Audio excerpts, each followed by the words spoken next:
দর্শক সহকর্মী দীপু নূর জানাবেন আজকের আবহাওয়ার খবর। দীপু, আজকে সারাদিনের আবহাওয়া নিয়ে আপনার কাছে কি তথ্য আছে, আমাদেরকে বিস্তারিত জানান। ধন্যবাদ আফিফা আপনাকে। দর্শক, আজ ৫ জানুয়ারি ২০২৬ আবহাওয়া অধিদপ্তরের দেওয়া সবশেষ তথ্য মতে সারা দেশের আকাশ প্রধানত শুষ্ক। এছাড়া আবহাওয়া প্রধানত শুষ্ক থাকার সাথে আংশিক মেঘাচ্ছন্ন আকাশ থাকতে পারে বলে জানায় আবহাওয়া অফিস।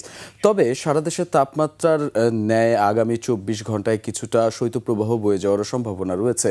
এছাড়া নৌ পরিবহন, সড়কে যানবাহন চলাচল এবং বিমান চলাচলে কিছুটা সাময়িক ব্যাহত হতে পারে ঘন কুয়াশার ফলে। এবং আবহাওয়া অফিস জানায় যে মধ্যরাত থেকে ভোর পর্যন্ত কিছুটা হালকা থেকে ঘন কুয়াশা লক্ষ্য করা যেতে পারে।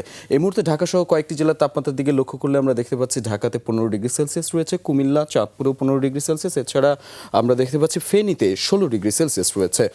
আবহাওয়া অফিস আরও জানায় উপমহাদেশীয় উচ্চচাপ বলয়ের বড় একটি অংশ বর্তমানে পশ্চিমবঙ্গ এবং তৎসংলগ্ন এলাকা জুড়ে অবস্থান করছে। এছাড়া মৌসুমের স্বাভাবিক লঘুচাপটি বর্তমানে দক্ষিণ বঙ্গোপসাগরে থাকলেও এর বড় একটি অংশ উত্তর পূর্ব বঙ্গোপসাগরে অবস্থান করছে।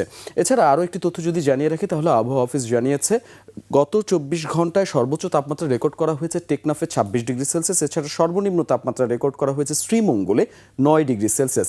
ঢাকাতে আবহাওয়া পূর্বাভাসে জানিয়েছে আগামী ২৪ ঘন্টায় সারা দেশের ন্যায় কিছুটা আংশিক মেঘাচ্ছন্ন আকাশ। এছাড়া উত্তর পশ্চিম দিক থেকে ৫ থেকে ১০ কিলোমিটার বেগে একটি বাতাস প্রবাহিত হতে পারে, যার ফলে কিছুটা বেশি ঠান্ডা অনুভূত হওয়ার সম্ভাবনা রয়েছে।